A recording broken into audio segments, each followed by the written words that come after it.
yes, you have the grace firewalls, you have this or that. And I know sometimes my clients are like, yeah, damn, but the probability of that happening is blah, blah, blah. And I'm like, I'm not saying it's going to happen, and the probability may be low. However, are you okay with it happening? Yeah. What's your risk appetite that you're willing to accept? And so that part's definitely helped me. So, again, it's long-winded. So as I've gotten older, I always jokingly say, like, I've definitely learned to like myself a lot better as I got older, because I just remember for a while there's this gap, and I just remember just being angry. I can imagine that'd be very hard, because you're in a situation where you're forced to develop these skills, literally in the crucible of war, and those skills are highly valued in that context. And then you come out and everyone's like, Dan, stop being like that. Yep. Like, you go into an office and you're like, well, what if somebody, hey, Dan, stop, just do this. Yep. Like, focus on something else.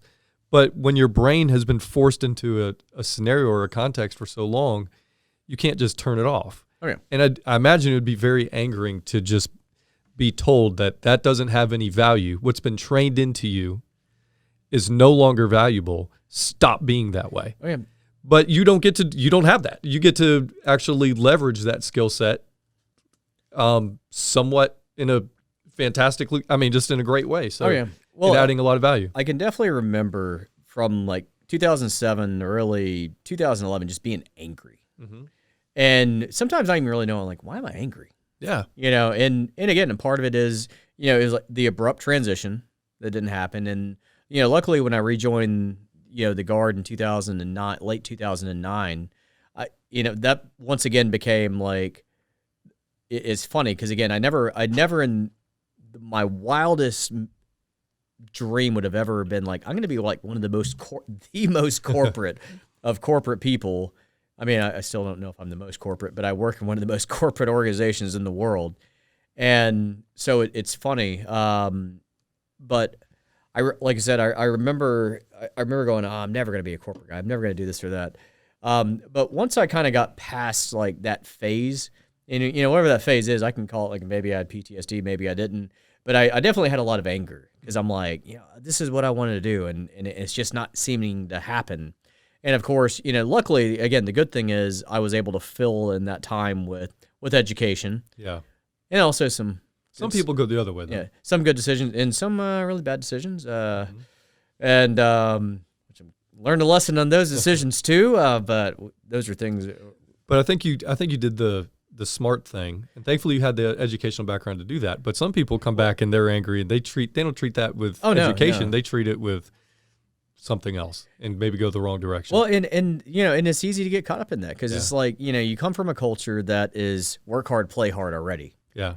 And, and again, I don't know if I had the foresight, luck, or whatever, it's probably a combination because I don't know, I've always been one of those weirdo people that was. Yeah, maybe it's just you kind of like learning. So it's like, this is what I want to do this time because you enjoy it. Yep.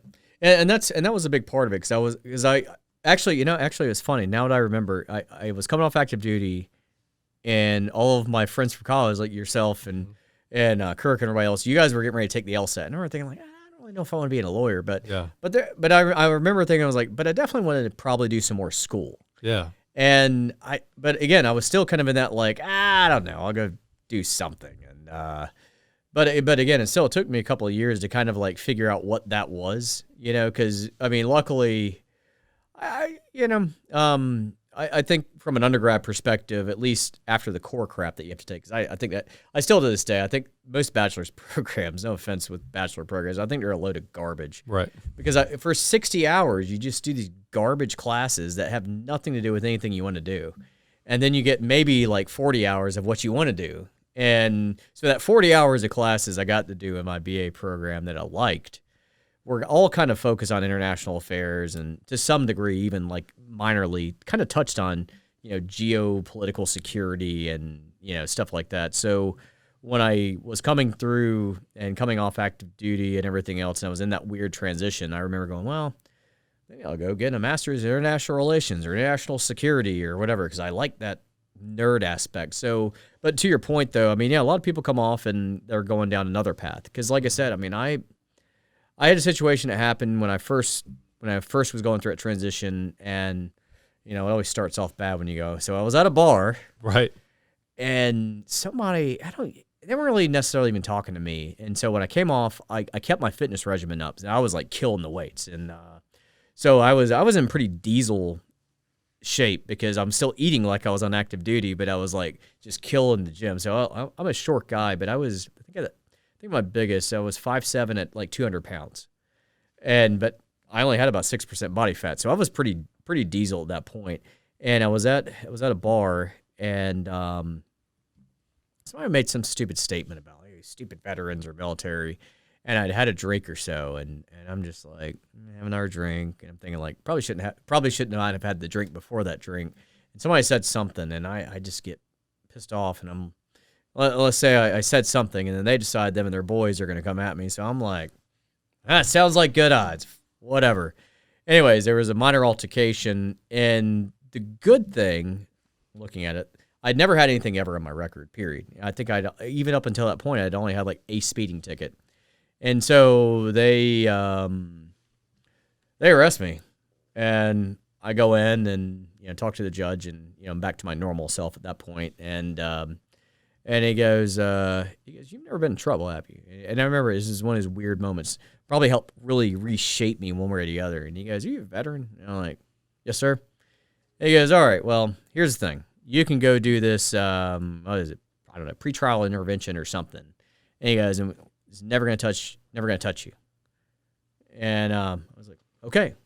So I went and did that, and I decided at that point, and again, it was a smart decision, I was like, I'm not going to drink for like 6 months. I'm not going to have a drink, period. Because I was like, I need to get my shit together. Because I was working like a job, and, it was paying decent, but I hated it. Some, lack of a better word, some stupid fucking corporate job that I got because a friend of a friend of a friend was like, oh, we'll get you a job. And I just remember thinking, it was like the most office space of jobs that I did really, really briefly. And so, for like 6 months, I didn't drink and didn't do anything. And then I kind of got my shit together. And at that point, that's when I was like, and not a lot of people know that because I kept that shit under wraps.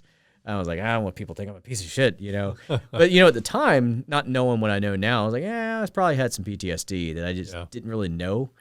And so I was able to kind of get my shit together. I did make some other bad decisions, but whatever. We're not going to talk about those decisions. But it helped me turn the curb because I was able to, at that point, I was able to kind of decide to go to graduate school and this or that.